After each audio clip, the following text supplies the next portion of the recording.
Ad hoc committee എന്ന് പറയുന്നത് സാങ്കേതികമായിട്ട് പറഞ്ഞാൽ അതൊരു കടലാസ് കമ്മിറ്റിയാണ്. അഡ്വോക്ക് കമ്മിറ്റിയുടെ ഉത്തരവാദിത്തങ്ങളിൽ ഏറ്റവും അടുത്ത സമയത്ത് തന്നെ ഉത്തരവാദിത്തത്തോടുകൂടി തെരഞ്ഞെടുപ്പ് നടത്തി പുതിയ ഭാരവാഹികളെ കണ്ടെത്തുക എന്നുള്ളതാണ് അഡ്വോക്ക് കമ്മിറ്റിയുടെ ഉത്തരവാദിത്തങ്ങളിൽ പെട്ടത്. അതിനങ്ങനെ ഒരു പോളിസി മേക്കിങ്ങിലോ മണി മാറ്റേഴ്സിലുണ്ടാകുന്ന ചേഞ്ചുകൾക്കൊന്നും അധികാരമുള്ളൊരു കമ്മിറ്റിയല്ല. പക്ഷേ നമ്മുടെ സംഘടന എന്നുള്ള നിലയിലും എല്ലാവരും നമ്മൾ പരസ്പരം അറിയുന്നവരെന്നുള്ള നിലയിൽ ഒരു വെൽഫെയറിന്റെ ഭാഗമായി നിലവിലെ പ്രശ്നങ്ങൾ അഡ്വോക്ക് കമ്മിറ്റി എന്ന നിലയിലാണെങ്കിലും വ്യക്തിപരമായ പ്രശ്നങ്ങളിലൊക്കെ പരമാവധി ഇടപെട്ടുകൊണ്ട് എങ്ങനെ പരിഹരിക്കാമെന്നുള്ളതിനെ പറ്റിയുള്ള ചർച്ചകളും അതിനുള്ള ശ്രമങ്ങളും ഞങ്ങൾ നടത്തുന്നുണ്ട്.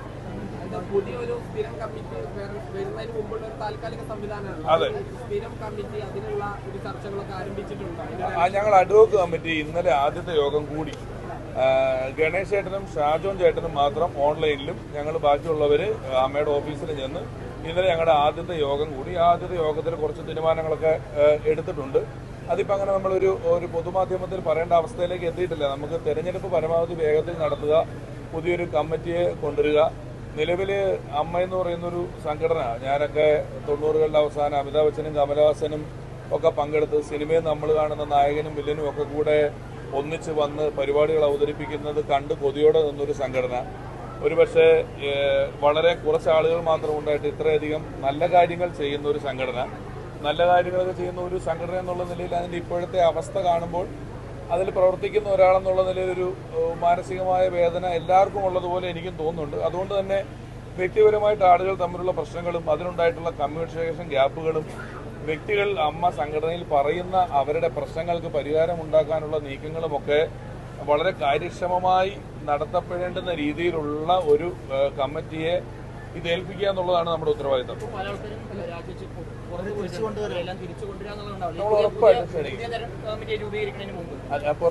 നമ്മളെല്ലാവരോടും സംസാരിച്ചു. ഞാൻ ശ്വേതയോട് സംസാരിച്ചു, അൻസുബയോട് സംസാരിച്ചു, മല്ലികാന്റിയോട് സംസാരിച്ചു, ബാബുരേട്ടൻ, സിദ്ദിഖ, ഇടവേള ബാബുക്ക, മമ്മുക്ക, ലാലേട്ടൻ, എല്ലാവരോടും ഞാൻ ഫോണിൽ കഴിഞ്ഞ കുറച്ച് ദിവസങ്ങൾ കൊണ്ട് ഒരുപാട് സമയം സംസാരിച്ചു. അൻസുബയോടൊക്കെ പലപ്പോഴായിട്ട് 1 മണിക്കൂറിലധികം ഞാൻ സംസാരിച്ചിട്ടുണ്ട്. അവരെ എല്ലാം കേൾക്കുന്നുണ്ട്.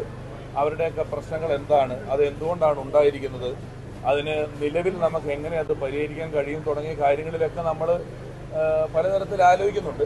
പക്ഷെ എല്ലാ കാര്യങ്ങളുടെയും 2 വശങ്ങളും കേൾക്കുകയും അതിന് നിലവിൽ അവർ പെട്ടെന്ന് വളരെ വൈകാരികമായി, ചില ആളുകളെങ്കിലും വൈകാരികമായി പ്രതികരിക്കുകയും പൊതുമാധ്യമങ്ങളിൽ ഇതിനെക്കുറിച്ച് പറയുകയും ഒക്കെ ചെയ്യുന്നത് കൊണ്ടാണ് വളരെ വലിയ പ്രശ്നങ്ങൾ തോന്നുന്നത്. ഗൗരവമുള്ള പ്രശ്നങ്ങളുണ്ട്, ചിലതൊന്നും അത്ര ഗൗരവമുള്ളതല്ല.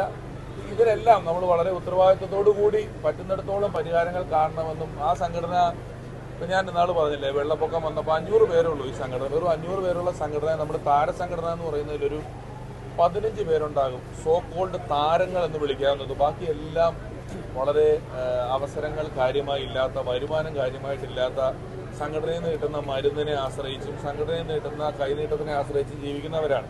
അപ്പോൾ അവരുടെ എല്ലാം നടത്തിക്കൊണ്ട് പോകുന്ന 500 പേര് താഴെ മാത്രം അംഗങ്ങളുള്ളൊരു സംഘടന എന്നുള്ള നിലയിൽ അതിൻ്റെ പ്രവർത്തനങ്ങളെ ഏകോപിപ്പിക്കാനും കൊണ്ടുപോയി എന്ന് പറയുന്നത് വളരെ പാടുള്ളൊരു കാര്യമൊന്നുമല്ല. അത് ചെയ്യാവുന്ന കാര്യങ്ങളേ ഉള്ളൂ. എല്ലാം പരിഹരിക്കപ്പെടും.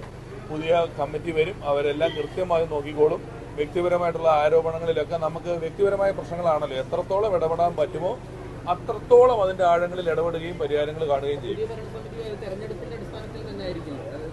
ഇപ്പോഴത്തെ സാഹചര്യത്തിൽ അങ്ങനെ തന്നെ പ്ലാൻ ചെയ്യുന്നത്. പക്ഷേ എത്രയോ നാൾ അങ്ങനെ അല്ലാതെയും കുറച്ച് പേരല്ലേ ഉള്ളൂ. നമുക്കൊരു പാനലാണെങ്കിലും പ്രശ്നമില്ല, തെരഞ്ഞെടുപ്പാണെങ്കിലും പ്രശ്നമില്ല. അതൊന്ന് കൂട്ടായി ആലോചിച്ചേ തീരുമാനിക്കുകയുള്ളൂ. പിന്നെ ഒരു സ്ഥിര ഭാരവാഹിത്വത്തിലോട്ട് ഞാൻ വരില്ല. എനിക്കിവിടെ പാലക്കാടുമായി ബന്ധപ്പെട്ട ഉത്തരവാദിത്തങ്ങളുണ്ട്. അന്ന് പോലും ഞാൻ 11:15 പിറ്റേന്ന് നിയമസഭ ഉണ്ടായിരുന്നു. ഞാൻ 11:15 ഇറങ്ങി. ഞാൻ വാർത്തയിലാണ് അഡ്വോക്ക് കമ്മിറ്റിയുടെ ഉത്തരവാദിത്വം എനിക്ക് വന്നത് കേട്ടത്. എന്നോട് രാവിലെ പറഞ്ഞിരുന്നു എന്തെങ്കിലും വന്നാൽ ഏറ്റെടുക്കേണ്ടി വരുമെന്നുള്ളത്. അതൊക്കെ നമ്മൾ ചെയ്യണമെന്ന്. എല്ലാവരും നമ്മുടെ സഹപ്രവർത്തകരും നമുക്കറിയാവുന്നവരും എല്ലാവരും ഒക്കെ നല്ല ആൾക്കാരൊക്കെയാണ്. അത് നമുക്ക് പരിഹരിക്കാവുന്ന കാര്യങ്ങളേ ഉള്ളൂ. ഓക്കെ. കൂടുതൽ വാർത്തകൾക്ക് News 18 Keralam YouTube channel subscribe ചെയ്യുക.